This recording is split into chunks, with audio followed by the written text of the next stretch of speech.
por favor, que así como están de pie, me ayuden a buscar, nos situemos, por favor, en el libro de Ezequiel, capítulo 3, versículo 10.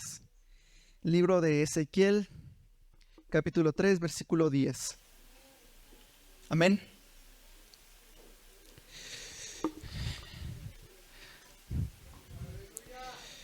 ¿Quién vive, hermanos? Cristo. Amén. Ezequiel 3:10.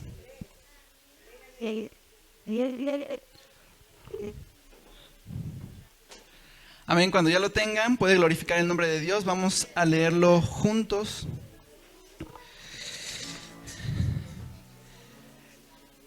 Dice la palabra de Dios. Lo voy a leer, solamente vamos a leer este texto, lo leo una vez, lo leo una segunda vez usted y por tercera vez nos unimos todos juntos, amén. Dice la palabra de Dios en el nombre del Padre, del Hijo y del Espíritu Santo. Y me dijo, hijo de hombre, toma en tu corazón todas mis palabras que yo te hablaré y oye con tus oídos. ¿Ustedes?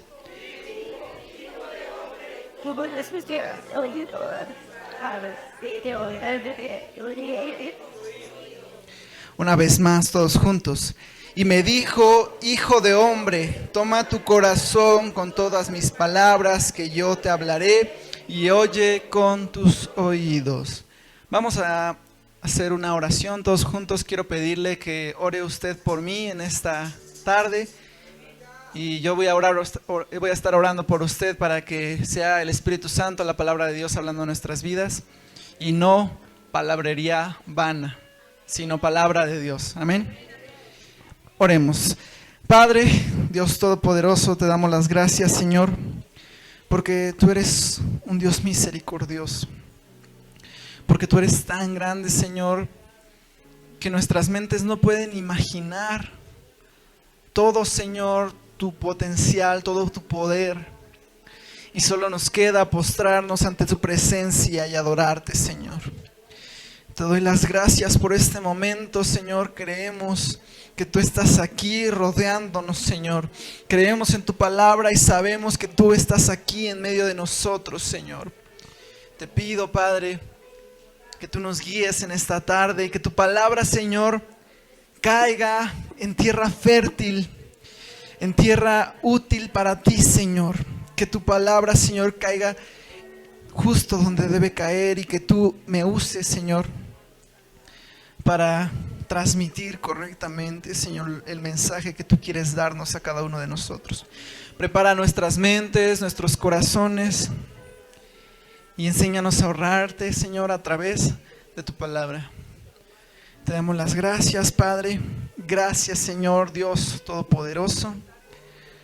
Amén y amén. Puede tomar su asiento. Muchas gracias, mi hermano.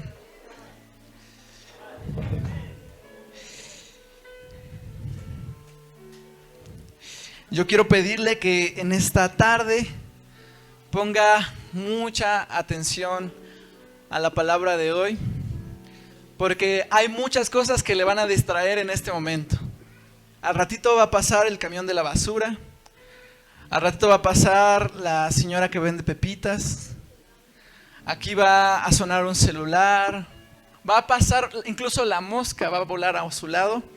Y eso va a ser un factor bien pequeñito que puede hacer que pierda la distracción en 2 segundos. Y se lo digo yo, que soy una persona muy distraída también. Pero yo quiero pedirle que en este momento usted me ponga toda la atención posible. Casi como cuando la comadre le dice a su otra comadre, oye, te tengo un chismesazo. ¿Y qué le dice la comadre? Soy todo oídos. El tema de esta tarde, yo le puse así, de esta forma tan cómica, para que usted no se le olvide. El tema de esta prédica se llama Soy todo oídos.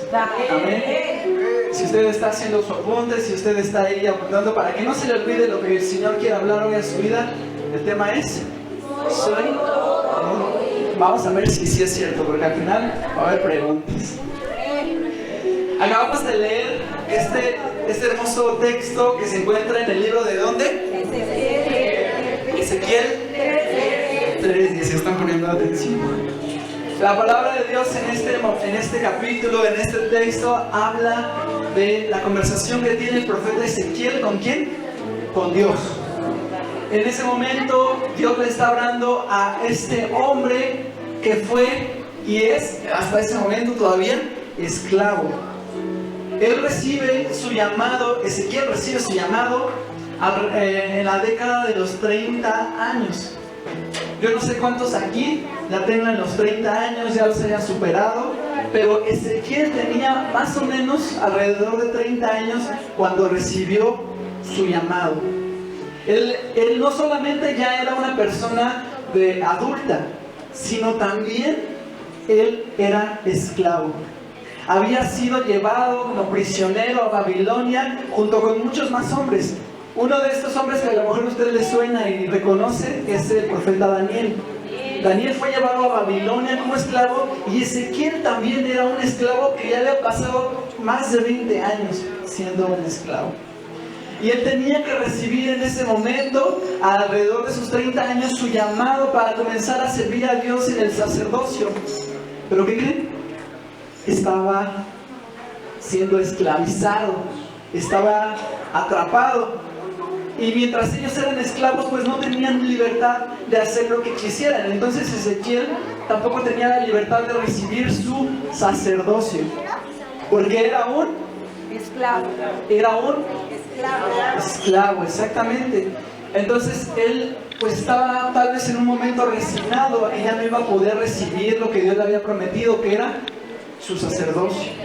Sin embargo, llegó un momento cuando él está cumpliendo esta edad en la que Dios lo llamó, que sin importar que él esté siendo esclavo en Babilonia, sin importar que no haya un templo gigantesco en el cual él pueda servir, Dios lo llama.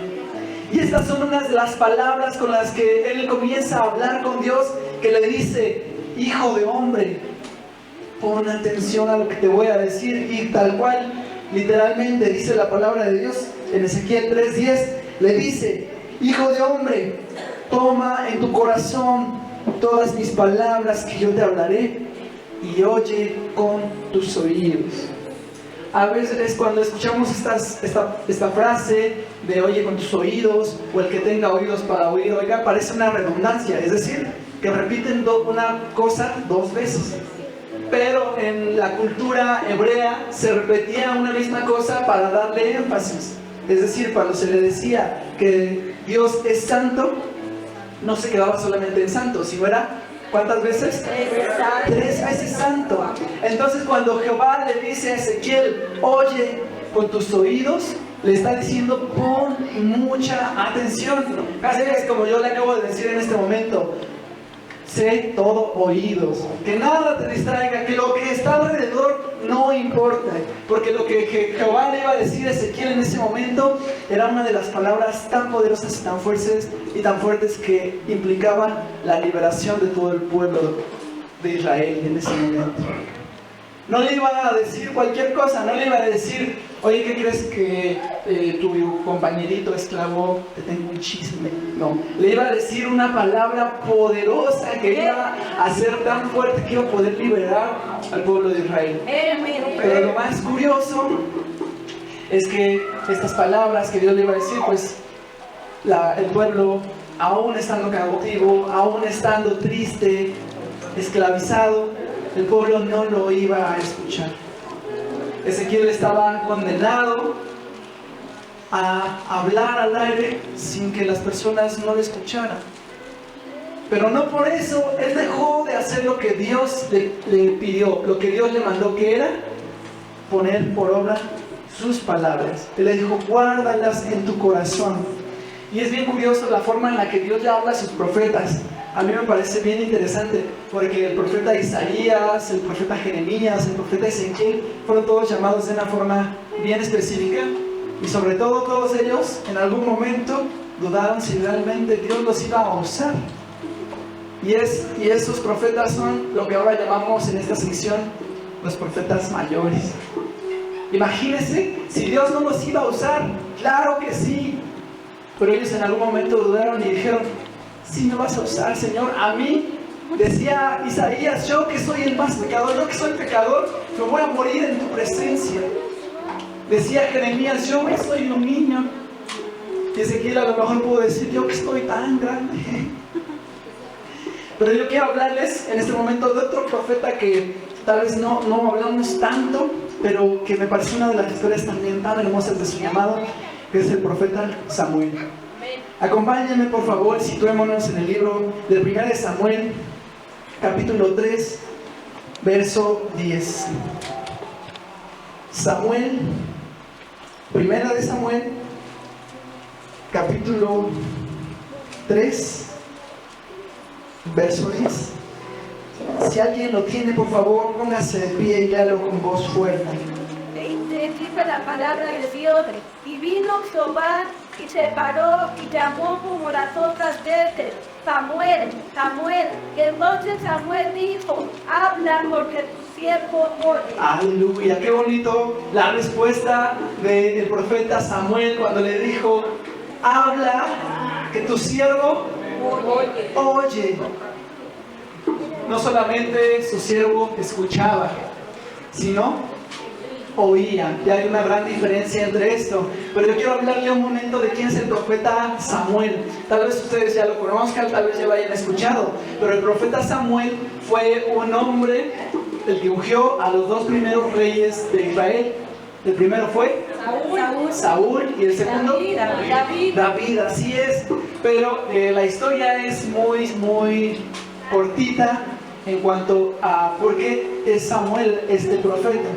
Samuel es hijo de una mujer llamada Miriam. Esta mujer oraba a Dios para que Dios le entregara un hijo. Perdón, ¿si es Miriam o es Ana? Ana, perdón. Eso es otro Miriam y ese es otro Samuel. Ana, la mamá de Samuel, le pedía a Dios con mucha fuerza y con mucha insistencia que Dios le diera un hijo, porque ella era una mujer estéril.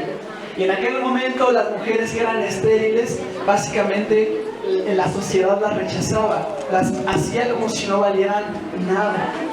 Y Ana quería tener un hijo, dejar de ser estéril. Entonces le prometió algo a Dios, le dijo, si tú me permites tener un hijo, el primogénito, yo lo voy a entregar a tu iglesia, yo lo voy a entregar a tu aposento. Y así fue. Ana estuvo embarazada del profeta Samuel. Y cuando lo llevó a la iglesia, el profeta Elí comenzó a conducirlo como si fuera uno más de sus hijos en servicio a la iglesia. Y el profeta Samuel vivía en la iglesia, creció en la iglesia, comía en la iglesia, vivía toda su vida ahí. Pero él solamente servía en lo que era necesario, tal vez llevando algunas cosas, tal vez trayendo algunas cosas, llevando algún mensaje, sosteniéndole el libro al profeta Elí. ¿Quién sabe? Pero en una ocasión, Samuel estaba casi durmiendo en el templo. Pongan mucha atención en esto. Samuel estaba casi durmiendo en el templo. Imagínense un templo parecido a este, solo que de otro material. Él estaba durmiendo aquí y en un momento escucha que le llaman Samuel. Entonces él se levanta, como que ya se está quedando dormido, y va corriendo a buscar al profeta Elí y le pregunta, ¿por qué me llamaste? Aquí estoy. Y el profeta le dice, no, yo no te llamé, vete a dormir porque ya es tarde. Y Samuel se va nuevamente a dormir, o a intentar dormir, y una segunda vez escucha su nombre, Samuel. Y él vuelve a correr porque dijo, la primera vez a lo mejor no, pero esta vez sí escuché. Y va corriendo con el profeta Elí y le dice al profeta, ¿me llamaste? ¿Esta es la segunda vez? Y el profeta Elí le dice, no, yo no te llamé, pero ya entiendo qué está pasando. Amén, amén. Así que la próxima vez que escuches tu nombre, que te dicen Samuel, tú vas a responder, heme aquí, tu siervo. Y así fue. Samuel se regresó a dormir y dijo, ¿quién sabe por qué me habrá dicho eso el profeta? Y en ese momento vuelve a escuchar. Y yo no sé cómo habrá sido, pero yo no creo que haya sido como una conversación que ustedes y yo estamos teniendo. Seguramente fue algo mucho más poderoso.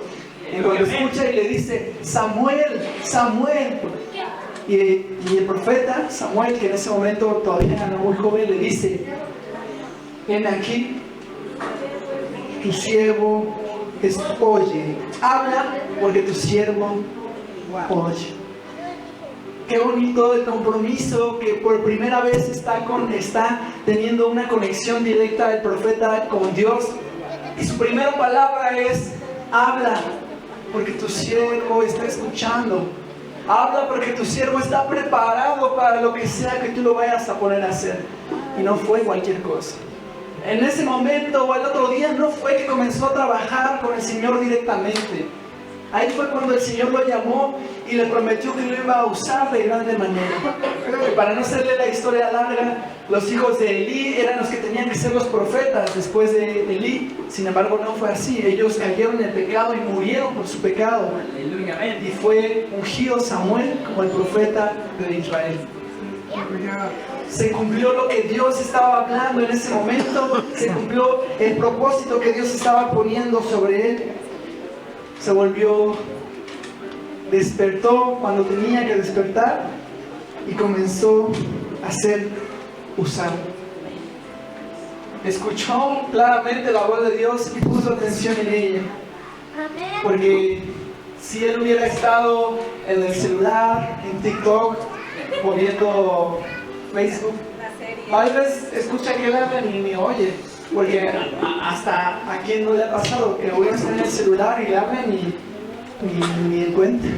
Gracias a Dios no existía el TikTok. Tal vez existía el ramino, pero no era tan entretenido. Y no le distrajo en ningún momento y él estaba listo para el momento en el que Jehová lo llamaba por primera vez y escuchó la voz de Dios. En muchas ocasiones es necesario que los profetas, los siervos de Dios pusieran atención en este llamado, porque había mucho caos alrededor.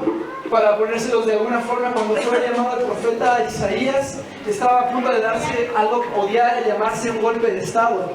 El rey había muerto, había muchas personas intentando tomar el poder, podía volverse una inestabilidad para el pueblo.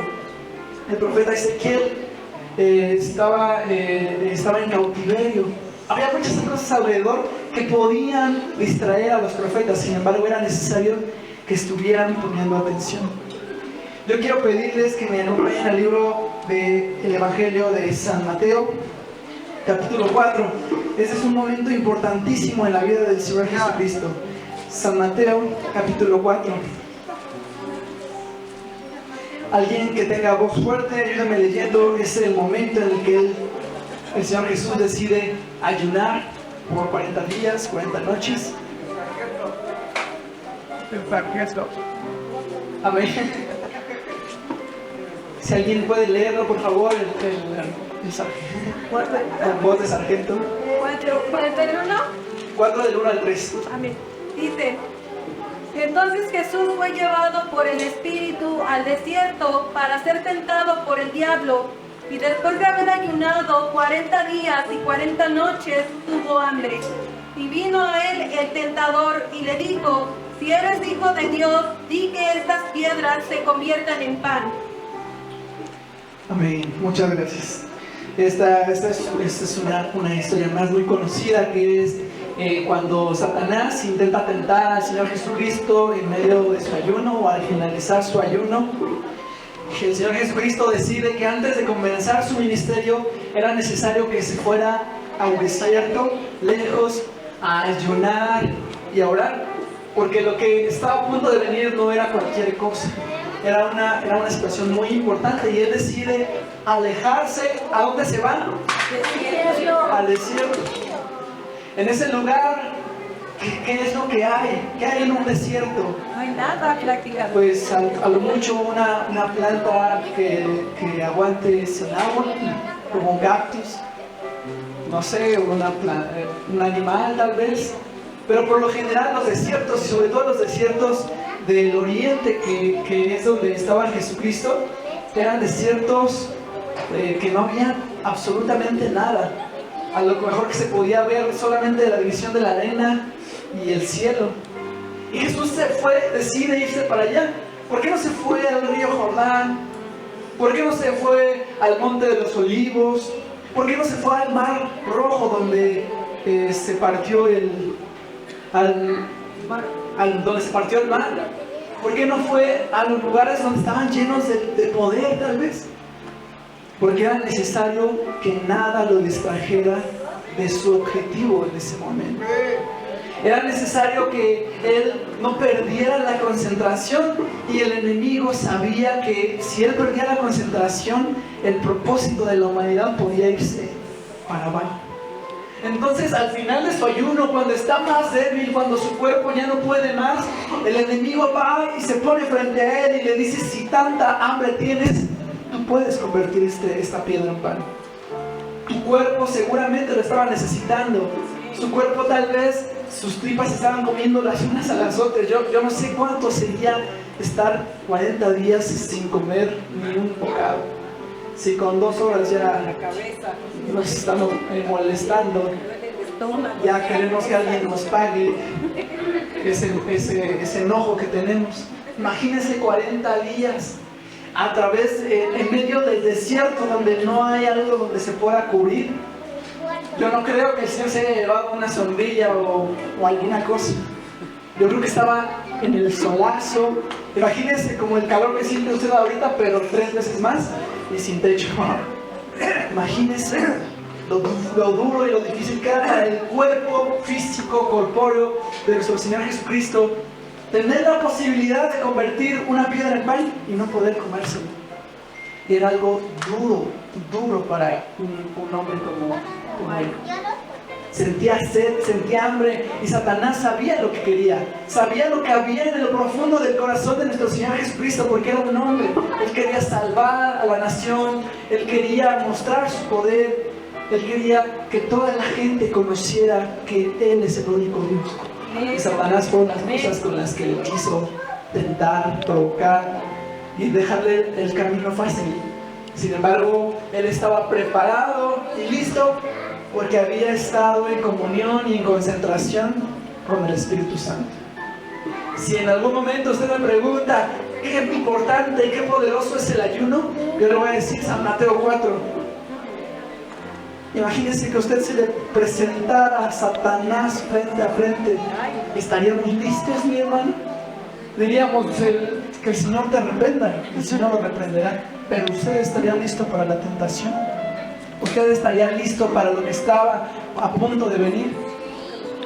Lamentablemente, muchas personas, incluso dentro de las Escrituras, no estaban listas para que cuando el Señor los llamaba, a través de que venía la prueba, eran tentados y caían. Uno de los que estaban cerca de Jesús, uno de los discípulos llamado Judas, hubo una grieta tal vez en su corazón de lo que había en lo más profundo, que era su deseo por tener más posesiones. Y ahí fue donde se metió Satanás. La avaricia. En ese pequeño descuido, Satanás se mete y arruina todo lo que pudo tener de bueno ese discípulo. Ese discípulo es Judas, que entregó a Jesús por 30 monedas De plata. de plata. Imagínense lo importante que era estar concentrado. Caminaban literalmente con Jesús, viendo los milagros todos los días. Veían cómo hombres estaban siendo liberados de espíritus malignos. Veían cómo hombres recuperaban la vista, como personas que estaban muertos revivían. Esos discípulos, lo que veían diariamente, había uno de ellos que no estaba totalmente concentrado. Había uno de ellos que mientras Jesucristo estaba sanando a una persona, alguno de ellos estaba pensando, como que me hace falta tantito dinero para pagar la renta, para pagarle al casero, para pagarle al abonero hebreo. Alguno de ellos que estaba distraído, que por una pequeña distracción entró Satanás y no estaba listo para la tentación y perdió todo lo que tenía. Perdió lo más valioso que podía obtener. Y según las escrituras, su dolor fue tan fuerte que terminó quitándose la vida. Terminó él sin otra opción más que morir por él mismo. Imagínense el dolor tan fuerte que sintió ese hombre cuando se dio cuenta que tenía lo más valioso, lo más poderoso, y lo dejó ir. Solo por un pequeño detalle. Y es que en esta tierra, a cualquier persona le puede parecer bien sencillo, pues, distraerse por las cosas que hay en esta tierra. El Señor Jesús mismo lo dijo: ustedes viven en esta tierra, pero no pertenecen a esta tierra. Y yo quiero pedirle que me acompañe el libro del Evangelio de San Juan, capítulo 10, versículo 27. San Juan 10, 27.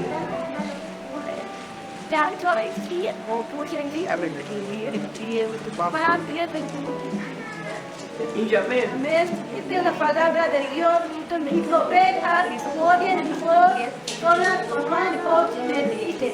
Amén. Ahí mismo en San Juan, pero 16:33, por favor. San Juan, ¿qué? Estas cosas os he hablado para que ni tengáis paz. En el mundo tendréis aflicción, pero confiad, yo he verificado. Amén. Gloria a Dios. Muchas gracias. Jesucristo a sus discípulos, a la gente que lo rodeaba, le decía estas palabras: en el mundo está garantizada la aflicción, pero en mí está garantizada la paz. En el mundo tendréis aflicción, pero confiad, yo he vencido al mundo. Les decía estas palabras a sus discípulos porque era bien sencillo que ellos, mientras estaban en esta tierra, se concentraran en las cosas que no son importantes. Se concentraran tal vez en tener no 30 monedas, sino tener 40 monedas. Imagínense lo que podía hacer un discípulo con 40 monedas. Se dice que 3 de esas monedas equivalían al salario de un año. Es decir, aproximadamente 30 monedas equivalían a 30 años. 10 años. 10 años, imagínense. Muchos de ellos decían: pues con 30 monedas vivo 10 años felizmente. Pero Jesús les dice: verdaderamente vivirías feliz. En el mundo está garantizada la aflicción. El que tendría 30 monedas para vivir, querrá 40. El que tenga 40, tal vez querrá 50. En este mundo está garantizada la aflicción, mis hermanos. Si nosotros, como los discípulos, pues, nos concentramos en aquellas cosas que no son importantes, que son vanas, está garantizada la aflicción. Habrá quienes te quieran ofrecer a través de pastillas, a través de algún medicamento, una paz a la cual se te va a olvidar una hora, una noche. Pero al otro día, cuando se acabe el medicamento, ¿qué va a pasar? En este mundo hay aflicciones, pero podemos confiar en alguien que ha vencido más allá del mundo, que es el Señor Jesucristo. Porque Él ha dicho: en este mundo hay aflicción, pero yo confío, yo he vencido al mundo. Y en esto podemos creer. Y en esto podemos también identificarnos. Por ahí ya lo leyó mi hermano. Quiero que alguien más pueda leerlo, por favor. San Juan 10:27, nuevamente. Año inmenso. Esas eran palabras de Dios.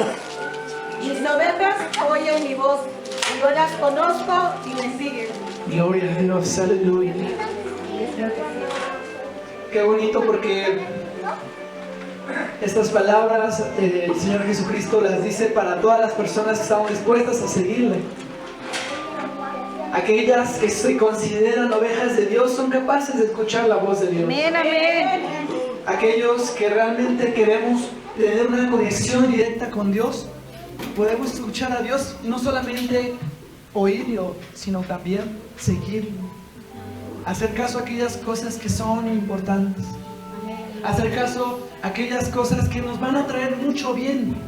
El Señor Jesús, a través de su palabra, le dice a sus discípulos y le dice a usted y a mí ahora: hay cosas que son más importantes que lo que hay en esta tierra. Hay cosas que son más importantes que las posesiones que uno pueda obtener. Hay cosas que no tienen valor, que no se pueden comprar con dinero, y son las cosas que están allá en el cielo. Son las cosas que están allá, que, como lo dijo Jesucristo a sus discípulos, hacer tesoros en el cielo y no aquí en la tierra, porque en la tierra se descompone, pierde valor, hay inflación. En esta tierra las cosas son vanas. Sin embargo, podemos confiar en que Dios tiene el control. Hay muchas cosas por las que podemos caer en distracción. Así es. Hay muchas preocupaciones que son totalmente justificables. Sin embargo, el Señor nos manda a poner atención en lo que es importante en Él. Es bien sencillo que cuando tenemos una dificultad, un problema, abordamos a quién? Adiós. A Dios. Sin embargo, ¿qué es lo que ocurre realmente? Es que acudimos al vecino, a la vecina, acudimos a cualquier otra persona, menos a quien puede ayudarnos más allá de nuestros límites, que es a Dios mismo. Y por eso en esta tarde, mi hermano, yo quiero preguntarles a ustedes: ¿podemos realmente escuchar la voz de Dios? ¿Queremos realmente escuchar la voz de Dios? ¿O vamos a preferir escuchar la voz de aquella persona que pues no tiene nada de qué aportarnos? Amén, aleluya. Si usted va con esa otra persona que no conoce de la palabra de Dios, le va a decir: lo que tú ya lo dejaba, lo que tú contrataba a alguien para golpearlo, para golpearla. A lo mejor parece algo drástico, pero créame que son las cosas que aconseja la gente. Yo que tú mejor me escondía y me iba a Estados Unidos. De veras. Hay gente que tiene tan malos consejos que cuando estamos en medio de la aflicción parecen que tiene sentido. Pero regresamos y nos damos cuenta que no. ¿A qué voz queremos escuchar realmente? La voz de aquellas personas que no tienen la experiencia, que no tienen el amor de Dios, o la voz de Dios. Aleluya. Pero ¿sabe qué es lo más complicado? Que a veces somos capaces de ignorar la voz de aquellas personas que no tienen el amor de Dios o que están lejos de Dios. Pero a veces no somos capaces de ignorar nuestra propia voz interna. Wow. Esa voz que te dice: ¿realmente Dios te va a usar a ti? Ay, A ti que tienes tantos defectos, que tienes tantos problemas, ay. que tienes tantas carencias, ¿realmente Dios te va a usar a ti? Qué fuerte es esa voz, porque estoy seguro que más de uno la hemos escuchado. Así es, amén, amén. Y déjeme decirle algo, mi hermano, no está solo, no estamos solos. Hasta los profetas tuvieron esas complicaciones. Hasta uno de los hombres muy importantes dentro de la Biblia, llamado Moisés, tuvo esas mismas preguntas, tuvo esas mismas voces internas que le decían: pero tú ni sabes hablar. Ay, Dios necesita un hombre con voz fuerte, con buena dicción para hablarle al pueblo de Israel. Tal vez esas eran las cosas que escuchaba Moisés cuando iba a su llamado. Y cuando Dios lo llama en ese momento, son las mismas palabras que le repite y le dice: Señor, pero yo no sé hablar, pero yo balbuceo, pero yo tengo problemas del habla. Y Dios le dice: yo puedo usar más que eso. Te puedo hacer más que todo eso. Y a mí me encanta cómo esta misma historia se vuelve a repetir a través del profeta Jeremías. El profeta Jeremías le dice: pero Dios, yo soy un niño, ¿qué voy a hacer yo? esta es una nación grandísima. ¿Qué voy a hacer yo tan pequeño? Algunas personas dicen que lo decía porque era muy joven o porque era muy inmaduro, porque era muy inexperto. Pero sin importar cuál sea la razón que podría tener el profeta Jeremías repitiéndose a sí mismo todas las noches, las palabras de Dios son mucho más poderosas. Se encuentran en Jeremías Sí, fuera. capítulo 1, versículo 9 al 10. Por favor, con voz fuerte. Porque el profeta tal vez se encontraba en un momento en el que tenía mucho dolor, mucha aflicción, mucha duda, en la que él decía, pero yo no puedo. Pero Jehová le responde de esta manera, por favor. Y extendió Jehová su mano y tocó mi boca. Y me dijo Jehová, Amén, aleluya. he aquí, he puesto mis palabras en tu boca. Mira que te he puesto en este día sobre naciones y sobre reinos, para arrancar y para destruir, para arruinar y para derribar, para edificar y para plantar. Amén, gloria a Dios. Se lo voy a volver a leer una segunda vez para que usted escuche cómo Jehová le responde al profeta Jeremías. Y le dice, y extendió Jehová su mano y tocó mi boca y me dijo Jehová, he aquí he puesto mis palabras en tu boca. Mira que te he puesto en este día sobre las naciones y sobre los reinos, para arrancar y para destruir, para arruinar y para derribar, para edificar y para plantar. El profeta podía sentirse el más pequeño de todos, el más insignificante. Podía sentirse como un hombre por el cual nadie daría nada, al que podrían todos ignorar, que a lo mejor en algún momento tuvo la oportunidad de alzar la mano en su comunidad y nadie le hizo caso. Y eso que él mismo se decía y se repetía sobre que es muy pequeño, sobre que tal vez no podría con un cargo tan grande, Jehová lo conocía. Y él le dice, no digas que eres un niño. Y le dijo, he aquí, yo te he puesto mis palabras en tu boca. No eres tú, no es tu capacidad, no es tu estatura, no es tus estudios. Son mis palabras en tu boca. Y esas palabras son las que son capaces, son las que Dios puso sobre reinos, sobre naciones. Palabras que eran capaces de arrancar, de destruir, de edificar. No se trataba de ese pequeño muchacho, de ese pequeño hombre. Se trataba de quién estaba con ese muchacho, con ese hombre. Nada más y nada menos que el creador de todo el universo.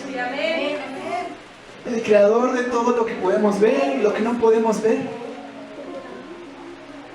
Tal vez él podía tener el miedo porque el ser el profeta de una nación, que ser portavoz de palabras muy duras, muy fuertes. Imagínense que dentro de esas palabras eran básicamente decirle sus verdades al pueblo de Israel, decirle que en qué se estaban equivocando. Entonces él podía llegar a pensar, si yo les digo estas cosas me van a abuchear, me van a lanzar de pedradas, me van a corretear. Bueno, el primer profeta que lo corretea para matar. Pero no se trataba de quién era él, de qué capacidades tenía, de qué tan bueno era en oratoria. Era de qué tanto dejaba que Dios usara su vida. Y se lo vuelvo a repetir porque de veras que no nos queda claro. El creador de todo el universo estaba respaldando en ese momento al profeta Jeremías.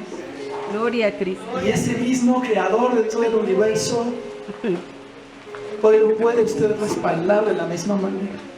Amén. No hay problema en esta tierra que sea más grande que Dios. Gloria a Cristo.